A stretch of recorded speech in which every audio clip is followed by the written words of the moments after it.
right, cool. So, first inaugural Reimagine Roofing podcast. Really excited to be here. This is something we've been working on for a while and glad to finally get it off the ground.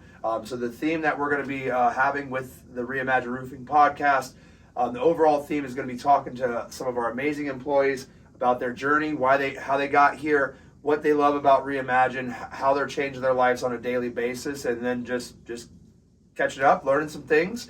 And then hopefully, if there's anything that we want to unpack further, we'll bring on additional experts and kind of continue to grow our knowledge. So without further ado, I would like to introduce Alan.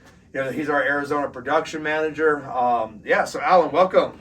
Thank you. No, this is super exciting. I'm super happy to be the first one to kind of get this ball rolling and getting this podcast started, and I'm just excited to be here. Definitely. Awesome. Cool. So tell us a little bit about you're kind of growing up, coming to through the Marine Corps, what you did in the Marine Corps, and just how you got to Reimagine, and just tell us a little about yourself. Yeah, so I started out, I went to college for a little while at WVU, and I'd gotten an offer to originally go into the coal mines, and it paid more, so I was young, and I just saw dollar signs, so I went that route.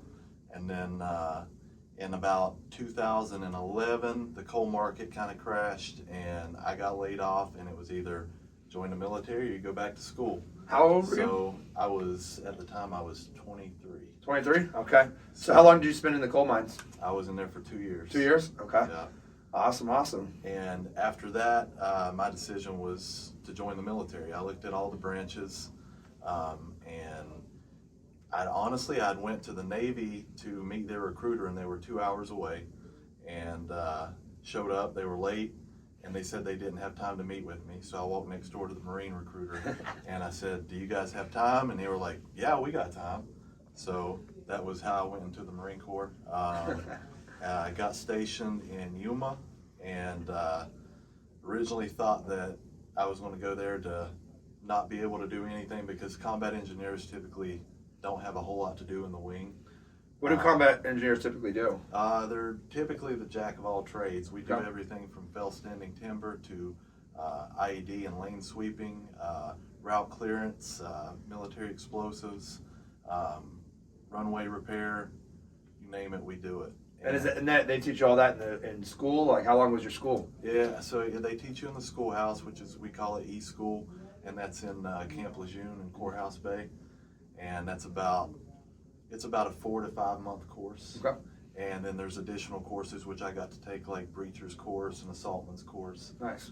And then do you kind of pick a lane, or how does it work? You learn all these jack of all the trades, and then when you go to your new unit, do they say, "Hey, I know you know these 10 things, but you're going to focus on this," or are you doing all 10 things? So it only bases off of where you get stationed. Okay. So you learn all the things in the schoolhouse, and then let's say you get stationed at 2nd CEB.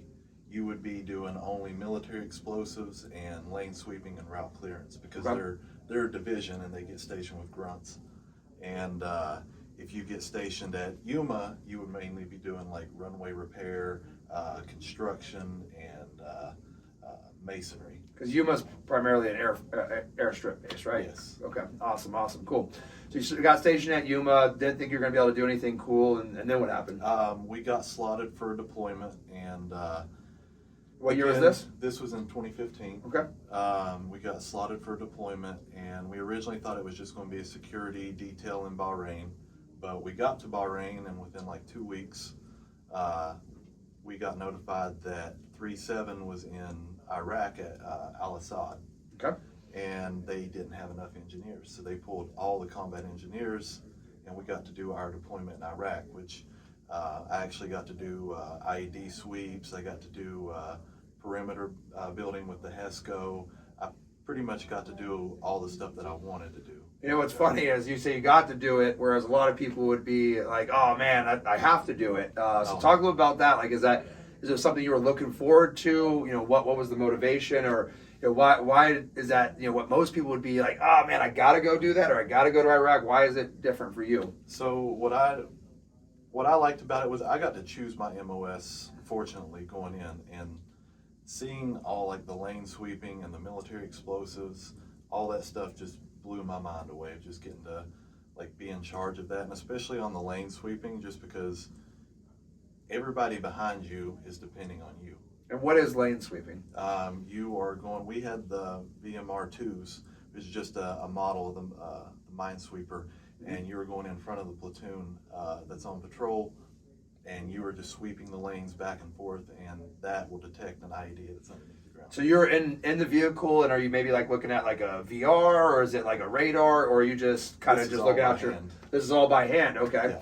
Okay, so you're out there with the actual Minesweeper. Okay. Yeah. Awesome. And so you're just in front of the entire platoon. So you got your entire, the whole division relying on you. Yes. Okay. Awesome. Yeah. So talk about what that feels like on the the anxiety side, but also the pride side, and just the responsibility. I mean, that's a monumental task. On the responsibility side, what I liked about it was I noticed after the deployment, when I started thinking about like the times that I was in the front doing the main patrol,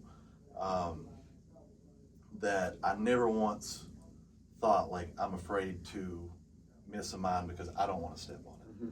I'm afraid that I'm going to miss something that is going to be behind me, and that I'm going to be responsible for one of them.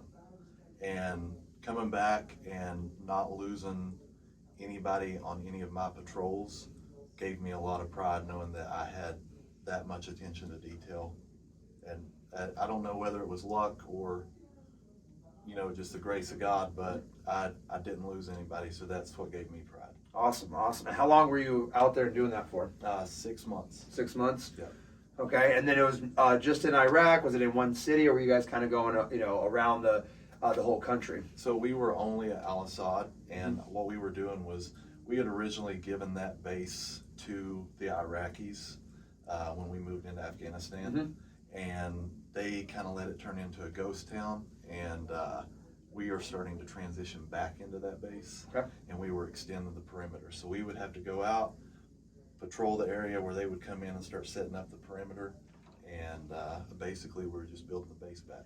And what's a perimeter? What's the importance of it? Like, how do you set that up? So the importance of the perimeter, they're made out of HESCO, which is basically like this wool felt material that holds sand, and that's basically just there to protect you and take impact from IDF and incoming artillery, which obviously protects everybody there.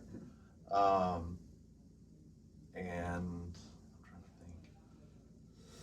Yeah, and then so talk a little about just the feeling of being out there as a team. You have these high anxiety, high stakes. Was it a feeling of constant stress, or was it more like a feeling of brotherhood? There's a lot to be said about what struggle does to bring people together. Is that something you experienced as well? 100%, because when we first got there, it was extremely stressful. Like our welcome there was, we were working with the Danish, and it was a equivalent to their captain. He was giving us an in-brief literally 30 minutes after we got off the C-130, and we started hearing artillery coming in. We all jumped up and started to get kitted up, and he just stopped us and said, yeah, if you can hear it, it's already too late. And he was just super chill and relaxed. He'd already been there for his 6 months. And I would say for about the first 2 weeks, it was extremely stressful because we were always taking IDF. People were always shooting at the base. Anytime we would go out, we would take pop shots here and there. But after those few weeks, for some reason, we started like hitting our groove. Everybody started falling in to their respective platoons, and it was usually 2 combat engineers per squad, and one would relieve the other. And I got to know one of my best friends in the Marine Corps, Tanner, because he was my backup guy that would give me relief whenever we would be out patrolling. And honestly, I don't think that I've ever been closer with anybody than what I made that deployment, just because we were reliant on each other to make sure that nobody else died. 100%. Yeah, and I think it's really crazy to kind of understand what the human mind is capable of. I mean, you're out there your first 2 weeks, you're all stressed, and then all after that, it's just like, hey, I'm just here. And then you talk about the Danish guy after 6 months, he's just like hanging out. Oh yeah, it's just all artillery in the background, just like the birds I hear every morning. You know, it's pretty crazy. So you finished that deployment, and is that the tail end of your Marine Corps career, or is that the beginning? That was probably about a little over halfway through my time in the Marine Corps. I came back to Yuma, and I did a few. We call them just getting like fapped out. It's just getting moved to a different section, getting to do a billet, and I got to choose like a range instructor. Okay. So I got to go out for a full, I believe it was 9 months, and just be a range coach. And what does that entail? That trains people to do Table 1 and Table 2 of the Marine Corps shooting range. Okay.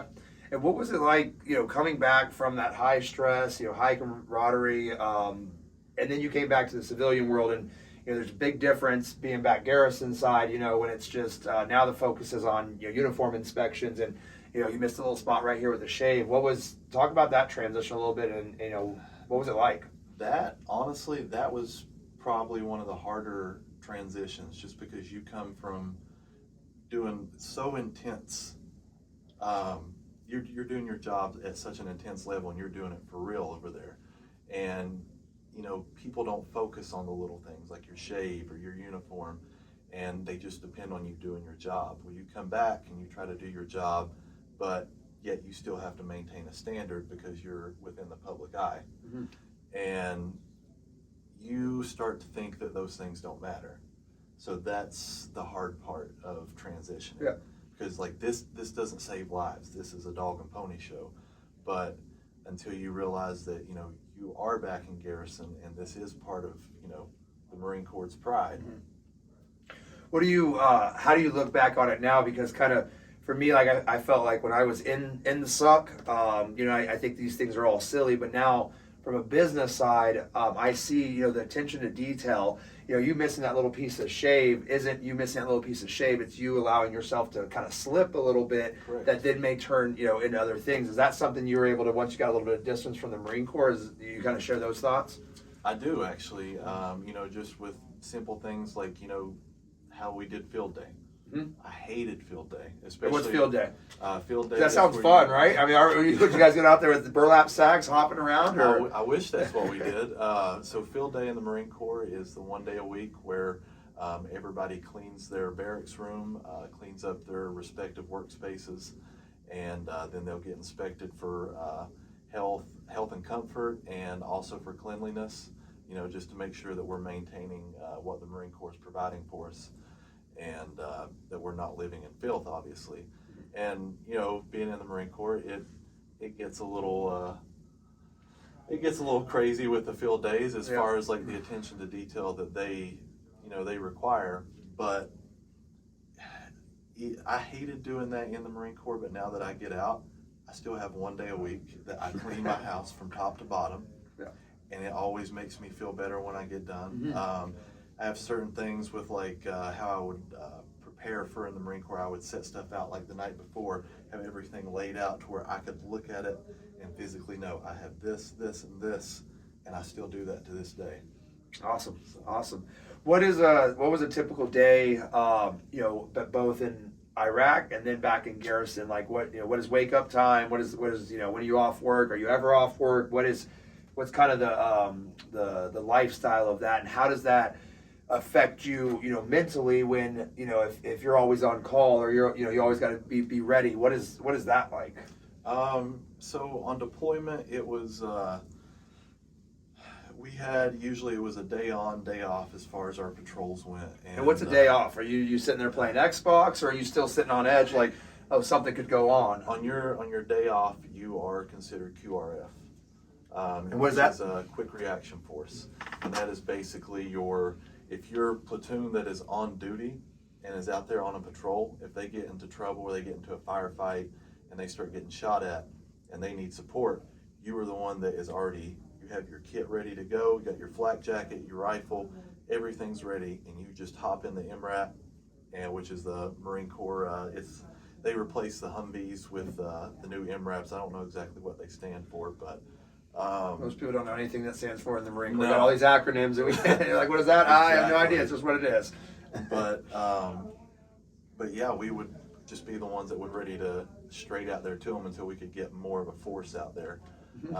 And did you have? I mean, as you're just hanging out, do you have electronics? You know, were you reading books? You playing tic tac toe? What's a day off like? Typically, we would play cards. We had our phones and stuff like that, but not everybody had they sell us little Wi-Fi blocks that you could carry around. Not everybody had those, and they didn't work half the time in Iraq. So mostly we would go to the MWR after hours, which is just the recreational center they'd have on the patrol base. And what's a work day? 9 to 5? Obviously not, right? What's the typical day? Wake up was usually 05, and we do accountability. Everybody would break off for chow, and we'd come back, another accountability. They'd let us know what the tasks were for the day. If you were on patrol, they would tell you how many clicks or how far that you would be patrolling that day and what sections of the perimeter you would need to block off. And as far as back in garrison, or the end of the day would usually be, we would clock out usually about 1800, so about 6 p.m. Okay. And then we could usually go shower and get ready for bed. It's about a 12, 13-hour day every day? Yeah. Okay. And sometimes it would turn into 16, 17, but... What about weekends? Did you guys, did it, all that stop Saturday and Sunday? Oh, no, it went 7 days a week, Yep. you know, the entire time we were there, so the enemy doesn't stop, so neither did we. Yep. And then garrison side, do they give you a little bit of relief then and let you get up at 9 or what? No, garrison, it was even earlier because Yeah. we would PT usually at 04:30 every morning because we had a company commander that was fresh out of the schoolhouse when we got back from deployment, and he was gung-ho about running because he was in the naval cross country. Yeah. So he was a rabbit, and we would just go running at 4:30 in the morning, and usually we would get out at 16:30, 4:30 p.m. It's another 12-hour day back. Yep. And how was him coming fresh out of the schoolhouse? What was like that for you guys? Because my experience, there's a lot of fresh out of the schoolhouse would sometimes struggle to lead and rely on their rank. Is that something you experienced? We did experience that quite a bit with the company commander that was there when we got back from deployment. He relied a lot on the NCOs to run the platoon and make him look better. And what's an NCO? Non-commissioned officer, anything above an E4 to an E5, and then when you move above that, you become your staff non. And an E4, typically, how long have they been in the Marine Corps? It depends. I believe the minimum requirement to be promoted to E4 now is 1 year at E3 rank. Okay. But there's things like a meritorious board where you can go in front of a panel and they'll judge you on whether or not you're ready for that next rank. And so we're talking, someone that's been in the Marine Corps a couple years, 2, 3, 4 years, and that's something that I really have internalized here at the company is the concept of small unit leadership. Yes. In the Marine Corps, it's just really, really huge that they put people very quickly in a position of leadership, and almost every time you're only responsible for 4 people at any time, right? Maybe your fire team, if you're a fire team leader, or a squad. If you're a squad leader, you have your 4 squad leaders, or your 4 fire team leaders that make up a squad. And so, you were saying your previous lieutenant relied on the NCOs, and the new lieutenant he didn't rely on the NCOs, or what was his? So the new lieutenant he relied heavily on the NCOs, Okay. But the lieutenant that I had before I went on deployment, he did not because he was prior enlisted. Okay. And he got to the rank of gunny, and then he commissioned as an officer. So he was self-reliant completely because he had a history in the Marine Corps. But this new lieutenant, he was fresh out of college and the academy, or the officer candidate school, and he would come to us with all of his problems, even coming from like the CO, and he would put those tasks on us, and we would present them to him, and then he would present them as he did them. Okay. To the leadership. So There was very few leaders that I had in the Marine Corps that were, that weren't leaders, and he was one of them. But for the most part, I got to be around a lot of good motivational and inspirational leaders in the Marine Corps. And when you say a good leader, what does that mean to you? How would you kind of define that, and like what are some key qualities of a good leader? Obviously, leading from the front is a big thing. Being out there and not only speaking to your Marines and telling them what to do, but also showing them, and not being afraid to come up to them and be like, hey, let me show you how to do this, like, save your back a little bit, stuff like that. Actually caring about your Marines. I had leaders that would, even if their juniors called them because they couldn't get a hold of their NCOs, they came out and picked them up, and they didn't punish them for that because they did the right thing. It's mostly about someone that cares about who they are leading, and that they follow through with what they say and what they try to implement to their. 100%. Yeah, and I think you hit the nail on the head. One of the big things that I really stress with all of our leaders in the company, you got to do before you direct. Yes. If you're not willing to do something, you shouldn't be telling somebody else to. And then the teaching aspect. John C. Maxwell says that the pinnacle of leadership is being able to teach other people how to be leaders. And the beginning of leadership is being able to do a great job. And then you kind of work your way up from there. So I think that's really, really awesome that you were able to learn that from the Marine Corps. When I was actually the battalion commander's radio operator, so I got to see, someone in charge of 5,000 Marines and how he was able to lead those Marines, via small unit leadership. Right. Even as in charge of 5,000 Marines, he only ever held his regimental commanders accountable, and then they would hold everybody downstream. So that's what we try to do here at Reimagine is we really try to empower you guys to be small unit leaders and take that ownership. And so that's awesome that you've seen both the good side and the bad side of it. I think the other key component of leadership is being willing to not just listen to the people down below, but also stand up to the people above. Correct. Sometimes you got to go and say, hey, my guys are tired. My guys are, you guys have been driving them too hard, and I need to stand up for them. So 100%. that's a huge aspect on both sides. All right, so when did you wrap up in the Marine Corps? I finished up in December of 2017. Okay, and then what did you do after that? I first came out and I worked building generators and commercial water pumps. It was just a kind of getting out of the Marine Corps and figuring out what I'm going to do. Why'd you decide to get out and not do 20 or more? Well, we were, we were about, I believe, a year out. Well, I was a year out from my contract ending, and I had applied to EOD. And what's EOD? It is explosive ordnance disposal. Okay. And it's you just like to blow things up, huh? Yes, I do. I love explosives. It's kind of like what they call going to the dark side for combat engineers, just because EOD is known for sitting in the back just waiting to get called, and then they just leisurely come up and get in their bomb suit and do the same thing that you would do. And I got told that you had to be at least an E5 before they would accept, or a corporal within range. And I had an MOS, which is a military occupation specialty, that was locked out for sergeant at the time. So I literally couldn't promote. Okay. And how does that happen? Is it just because you weren't doing good enough, or is it across the whole? It's across the entire MOS. So Okay. it was completely locked out for sergeant. Okay. Yeah, and just to kind of unpack that for you guys, not familiar with the military, basically they, the Marine Corps will say, hey, 100 people are allowed to be sergeant nationwide. And if they have 100 people and no one else is getting promoted or retiring, just nobody else can become a sergeant. So, there's kind of these caps on every step of the way, and that's how the Marine Corps budgets and plans. And so, depending on your MOS, you can only get promoted if there's spots available. And then it's a competition to see who gets those promotions based off your fitness scores, your conduct marks, and just a whole series of things. Correct. So you were locked out. You weren't able to get promoted, so you couldn't go to EOD school, and that was kind of a deal breaker for you? Yeah, that was because that's where I wanted to take my career in the Marine Corps and retire from by staying in the full 20 years.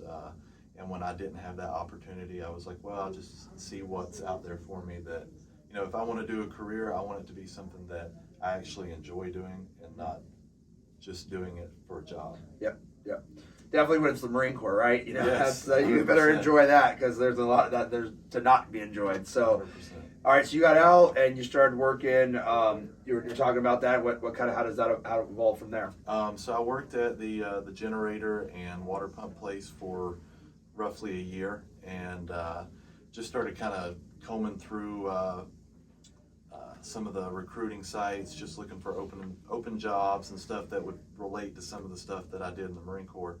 And there really isn't a whole lot of stuff out there that you can blow stuff up with. So only the military blows things up. That's the moral of the story. Exactly.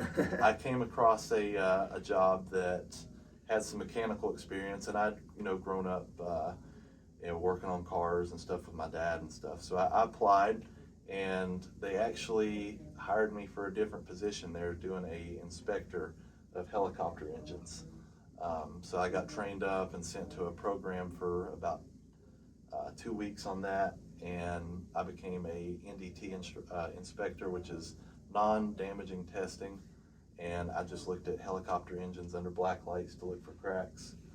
And I worked there for a little over a year, and Derek started hitting me up saying, "Hey, I just started working for a company." All right. And I was like, how new is the company? He told me, I was just like, all right. I was like, just give it a little bit of time. And I was like, and just hit me up again. I was like, I just want to be sure before, I leave a set job that I'm leaving for something stable. He kept being just adamant and persistent about it. And I was like, you know what? I was like, he's doing this almost every week. I was like, it's got to be special. So I went to his house, met up with him, and he kind of just gave me the spiel about everything and what the culture was here and what this company stood for. And I was like, you know what? Unpack that a little bit. What did he say that really enticed you? He said that for the first time in his life, going to work wasn't like going to work. It was getting up and not feeling like, I got to go to work this morning. Like, no, I get to go to work this morning. Like, what do I get to do today? And like that in itself was just phenomenal to me, because working not so great jobs in the past, you're like, I don't want to get up this morning, I don't want to do this. But to actually do something where you're like, all right, let's get this day started, like I enjoy everybody that I work with, I was like, why not? Like, that's an opportunity that even if it doesn't take, like, you want to experience. Definitely. And so how'd you start off with the company? What was the role, and kind of what was the day in the life? I started out as a assistant field manager. Started out working with Nick. He was training me up. Got to learn about tile. Got to learn a little bit about repairs, shingles. A lot of unloading tile and shingles. Just doing a lot of the grunt work, the lifting, and learning the basics of roofing, because that was my first roofing job. Yep, getting the hands dirty. Exactly. And, just moving up to field manager and, getting the opportunity to step in as the assistant GM for several months, and just kind of learning the office side of the work and kind of the logistics. And then finally getting the opportunity to move into production, and finally finding my groove and finding where I want to be. And now I 100% see where Derek was coming from. Like, I saw it, but like now I know it. Like, because now I actually get up for work, and I'm like, hell yeah, like let's do this. Like, I go home and I'm like, all right, like I gotta get this done. It's like, I need to get this done tomorrow. Like, I want to make this goal. Like, it's not for making myself look better. Is I want to help the company. Like, I want to be a part of us succeeding. So yeah, and talk about how that has affected your personal life, your daily habits. I mean, you've gotten a lot more into fitness just over the course of the last couple months. I've seen a huge change in just your body. Talk about that, and how does that all kind of feed into it, and what are these changes that you've been making? So a lot of my issues in the past, as far as like when I got out of the Marine Corps, was not having anybody around me that kind of motivated me to go to the gym. And coming here where I'm around a bunch of other Marines, and yourself, Tony, that are also big into fitness, And just having somebody like, all right, he's getting up every morning, he's grinding, like, why can't I? Mm-hmm. And, you know, just having that influence around me, always having the knowledge around me, whether it be, you know, just one of your topics that somebody else brought up, or being able to go to you and you learn about that topic and then present it to everybody. It's just, I don't want to say motivational, just because, you know, I took that from David Goggins. Yep. Like motivation is garbage. Yep.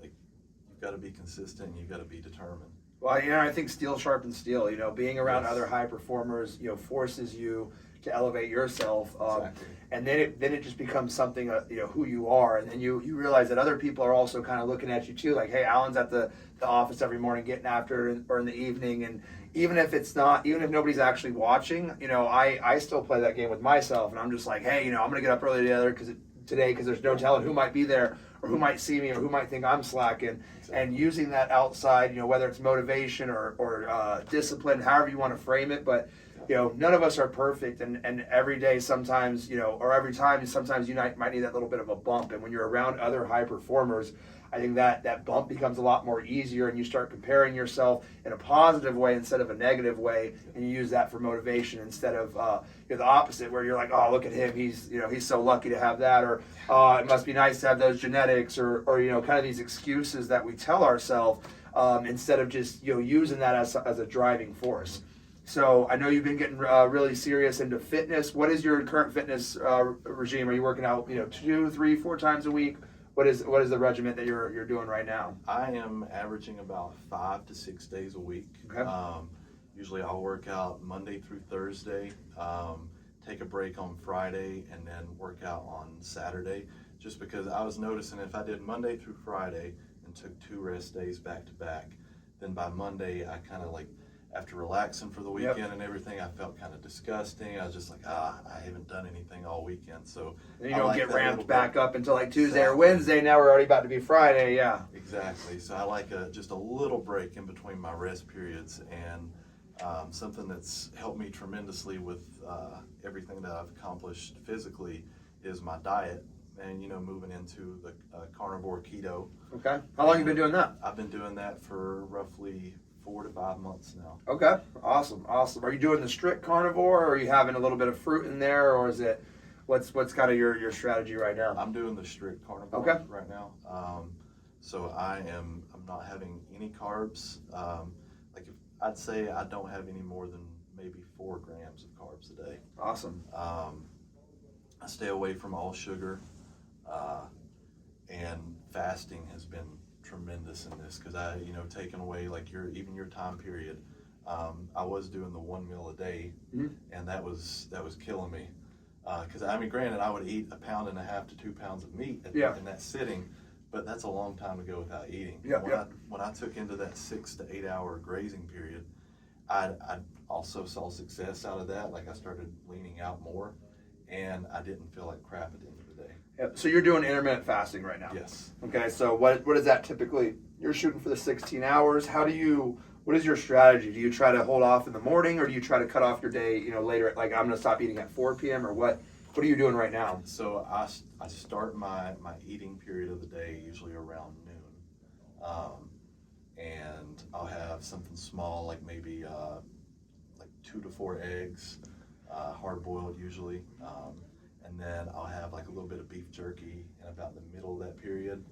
And then I'll have a big dinner right after my workout at the end of the day, because I want, even though that's going to be my main source of, you know, sustenance for that day, I want it to come after a hard workout. That way my body is actually using that before, like, I start calming down for bed that night. Definitely. And how have you been dealing? Have you noticed any difference? Does it change over time with the hunger that, you know, a lot of people feel in the morning? You know, when I talk about intermittent fasting sometimes with people, they're like, oh, there's just no way I go without breakfast. Is that something you're experiencing on a daily basis? Does it change? Does it improve? What's your experience with that? Honestly, I have more energy and less hunger now, because when I eat something that my body's actually going to use and not just store for fat. So it gives me the energy that I need, and I don't feel hungry when I'm not in my Definitely. grazing periods. Has it changed your relationship with food? Because I know for me, it really changed. It made me become aware of, I'm just eating just to eat, or I'm just, doing this because I'm bored, or I got 10 minutes before my next meeting. Like, do I need to go get a snack? Did you experience that same kind of thing? So what I experienced through that is now I actually focus on what I eat, because I look to see if I'm getting like enough protein for the day. I look if I'm getting enough vitamin A for the day.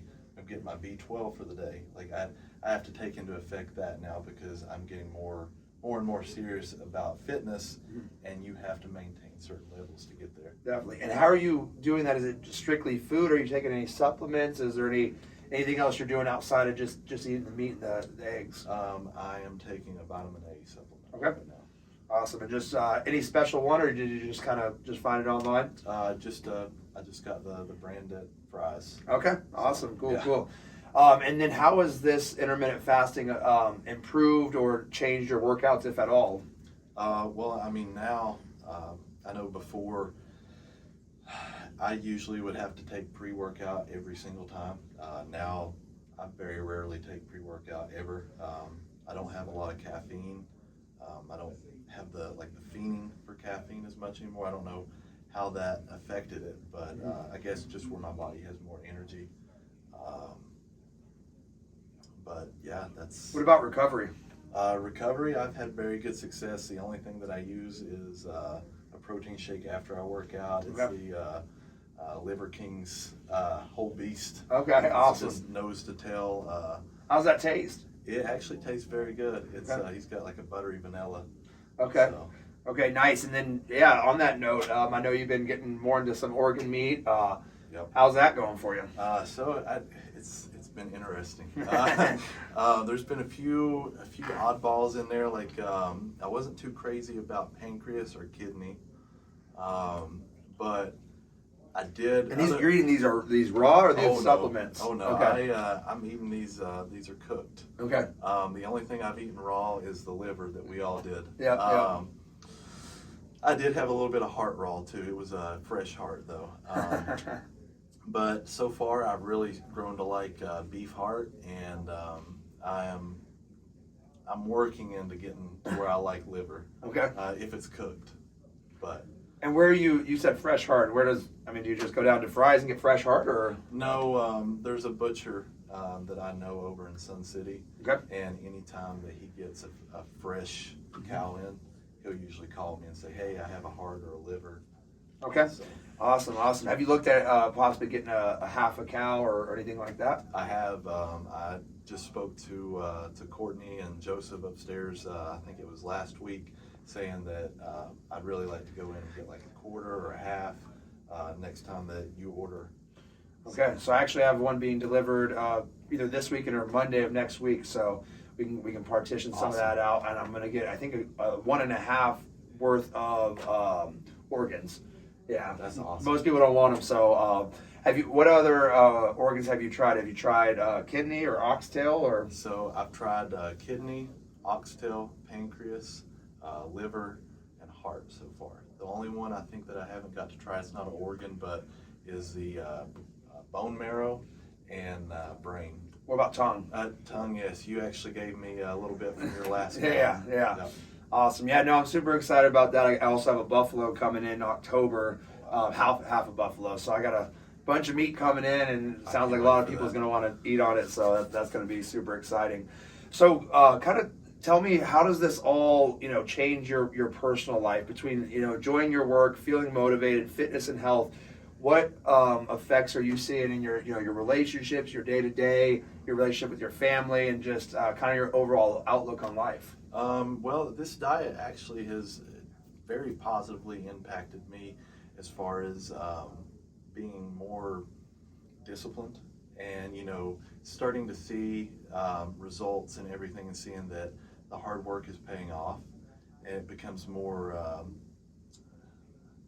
motivational to continue with this diet, because you'll get an order sometimes if I go to order like a lettuce wrap or something, and it'll come with fries, and you got to sit there and look at those fries, and it's just helped me become more disciplined in saying like, all right, if I can do this, like I can be disciplined to have the attention to detail to this part of my job. Definitely. And it's helped me in relationships, as far as relationships. It's helped me, obviously physically. It's helped me attract more people, but but in relationships, it's kind of helped me not be so self-conscious about myself, with the hard work and everything. Definitely. And I've been able to learn, quite a bit more about, my partner. Definitely. That, so. Awesome. And so, what does the future hold for you? What are some goals that you're working on? Personal, professional. Where do you want to see yourself in the next 12 months, the next 5 years? On both sides. As far as physically, I would absolutely love to, be down to, I think it was, my set goal was 215 pounds. I'm at 227 right now. Down from, I started out at like 265. Wow, Yeah. Awesome. So down about 40 pounds. Yeah. Cool. A little bit of that's hard to lose because I've gained quite a bit of muscle, but I mean, I'd rather have the muscle than the fat any day. Yeah. Professionally, my goal is, eventually to take on more states other than Arizona, start moving into more of a national position, and just continue to grow within the company. That way I can help the company grow. Awesome. And if you could share one thing that would make a new person either joining Reimagine Roofing or just in life to be successful, what do you think the single thing that you one piece of advice that you could give? And do you mean that as far as like how this kind of like? Or either way, so like for me, my single one piece of advice to give, for anyone to be successful, whether it's with Reimagine or just in general, is to win your mornings. For me, I think I can boil down success to how much control you have in your mornings, because after that leads into the whole rest of your day, which then leads into the rest of your week, which leads into the rest of your month. And so, is there something that you have found that has completely changed your outlook? It could be diet, it could be exercise, or it could be a mentality that, another one that I think a lot of people can really help them is if they stop treating themselves as a victim, and thinking like, oh, this is happening to me, versus because of where I'm at, this is what's happening. There's a distinct difference between the two. Not everything happens to you. Some things just happen, and they happen to affect you. So is there something out there that you've found, maybe a saying or something that you add into your day-to-day life that's just like, man, this single thing took me from here and hopped me up to here? I would say two things tie into that for me. It would be the first one, kind of ironic, the new book of the month, Atomic Habits, is to make a habit, make a good habit, and then just create more habits off of that. But also hold yourself accountable and tie those two together. Like, hold yourself accountable for maintaining that habit. And then hold yourself accountable for not, plateauing and just staying within that habit. Create more. Yep. Yeah, and I just to kind of speak to that, I think at the end of the day, the more honest you are with yourself, the more everything successful you'll have. The happier you'll be. I think our subconscious really understands when we're lying to ourselves. If we're out there, telling everybody, hey, I'm working really hard on fitness, I'm working really hard on this, and then you're going to the gym one day a week for 15 minutes, you're eating McDonald's every day, that's going to lead to anxiety. That's going to lead to depression, because you're anxious. Is somebody going to figure me out? I'm having to consistently live, a false truth.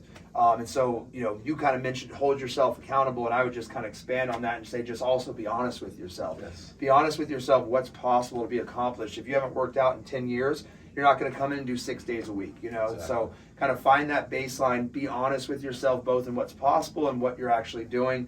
And I think that's a big backbone to success. No, 100%, I agree with that. Awesome, cool.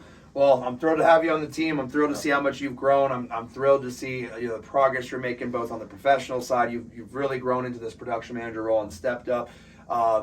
Thrilled to see the changes in the body, the nutrition, and just the difference in your energy level, your persona, just really your happiness. It seems like you're hitting that stride in life and in work, and I'm thrilled to see it. No, absolutely.